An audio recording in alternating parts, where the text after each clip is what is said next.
Welcome back to the Get Off the Treadmill podcast for small business owners and entrepreneurs, where we show you how to build a successful business and to have a life too. We're going to dive into another topic that helps us make more money in less time and to get off the treadmill so we can experience a life of significance. And now, your host and the author of the #1 best-selling business book, Making Money is Killing Your Business, Chuck Blakeman. Hi, and welcome back. Chuck Blakeman here. Today, we're going to talk about 3 life-changing steps for making big decisions and, frankly, small ones too. The most profound things are the simplest, in my opinion. If the only thing you take from listening to our podcast is this simple 3-step process, I'm comfortable saying it could change you and your relationship to your business.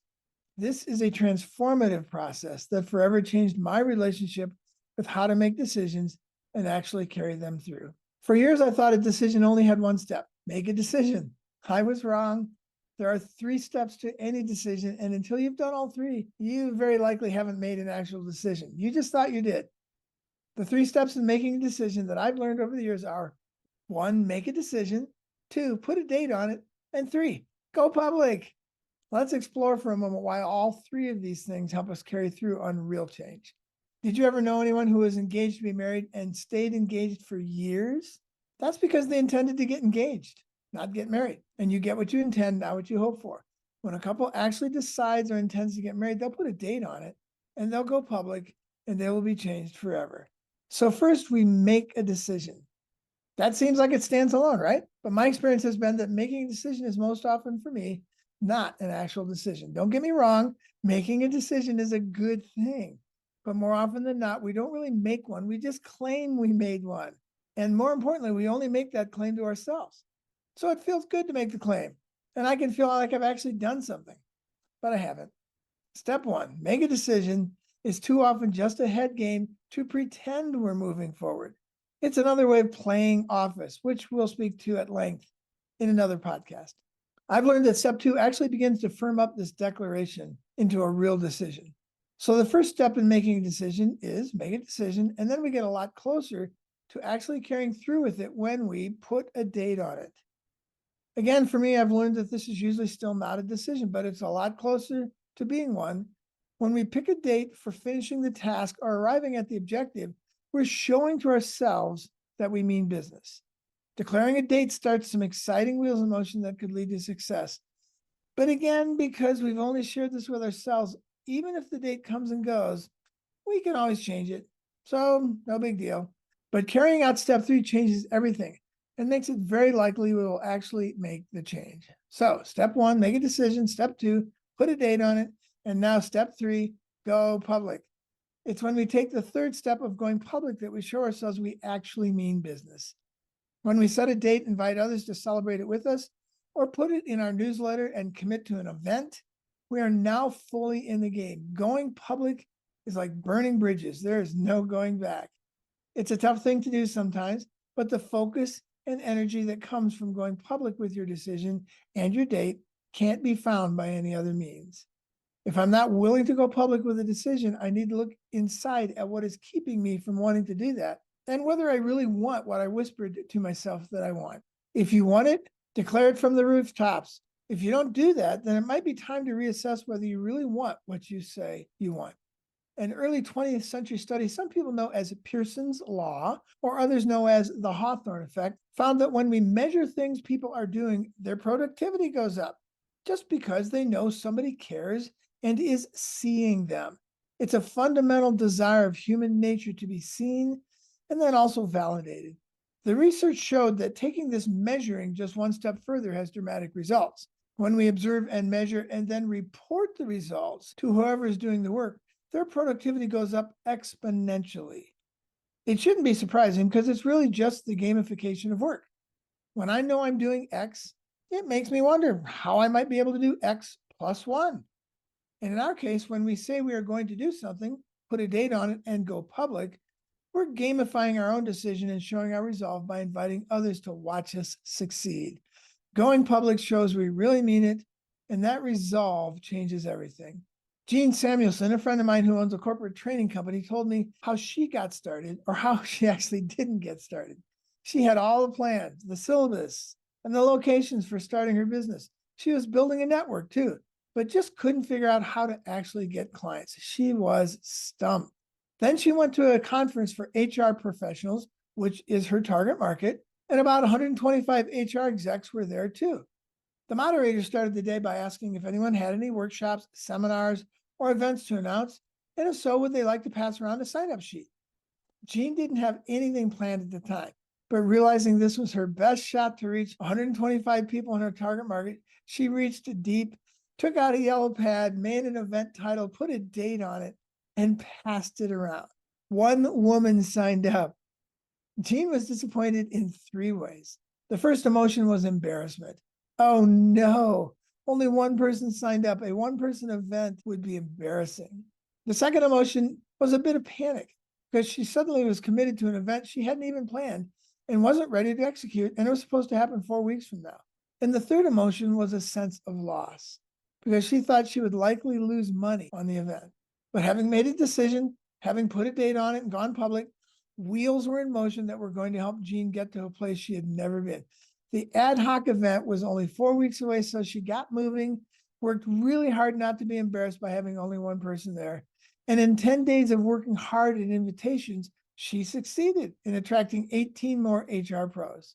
She invested the rest of the time planning a very meaningful and impactful event, which ended up being a huge success.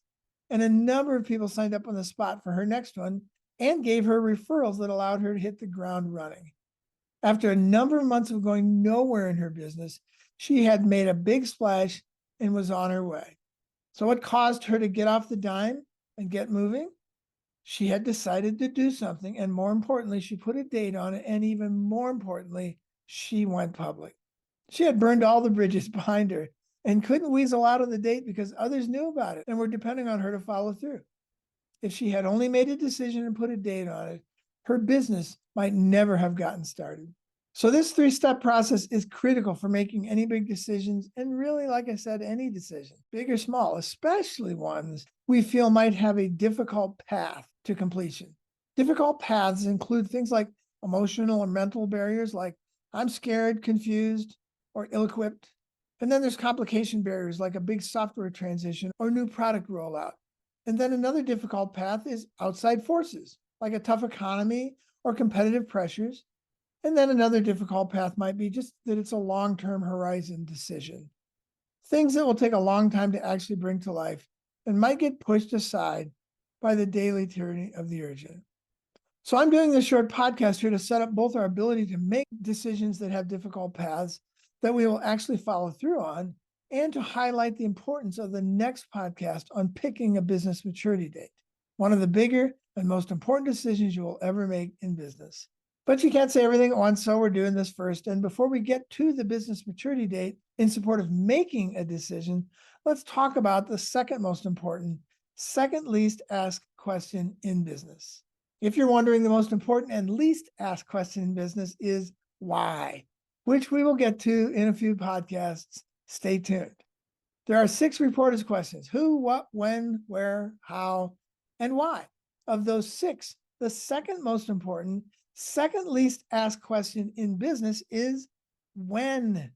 When shouldn't be such an unusual question in business, but there's no secret as to why we avoid it. It holds us accountable, it makes things very measurable, and lets us know if we've failed. And by the way, in another later podcast, we'll talk about why failure is never the right mindset or response to something that didn't go as planned. But actually, when should be one of our best friends. It is one of the best ways to get utter clarity. When can tell us we're doing really well, and it gives us a goal to shoot for, and it keeps us on track and focused. As such, it can really transform us. But too often we just see when as the enemy. I've learned that too often I have not wanted to know how things are going. I call this being professionally confused, which I identify with this mindset.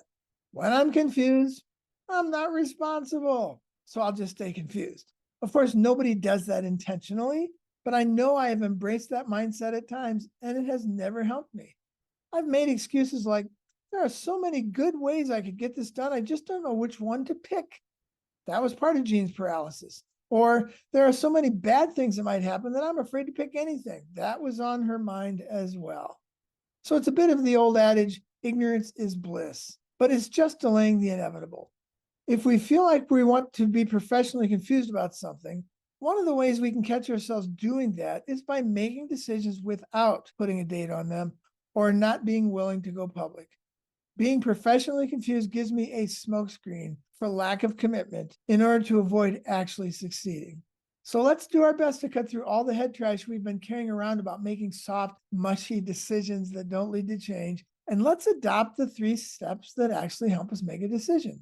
Make a decision, put a date on it, and go public. And remember, a decision is many times not a decision until we do those last 2 steps. Put a date on it and go public. Until then, too often we're just playing office. So what might be your next step? What one decision do you need to stop procrastinating on? On what date will you get it accomplished? And who are you going to tell about that decision? In the next podcast, we'll use this process to pick a business maturity date to make that decision. Let's figure out how to make more money in less time and get off the treadmill by picking a business maturity date, a date that will give us freedom in our business so we never have to have freedom from it. Keep going. I'll see you there. That wraps up another episode of the Get Off the Treadmill podcast. If you found this podcast helpful, please subscribe and hit the like button to ensure you are receiving the latest tools you need to grow your business and to get off the treadmill. If you want more information on the 3 to 5 Club, the Crankset Group, or to book Chuck as a business advisor, speaker, or workshop leader, you can contact us at grow, GROW, @cranksetgroup.com. Until next time, have a great week.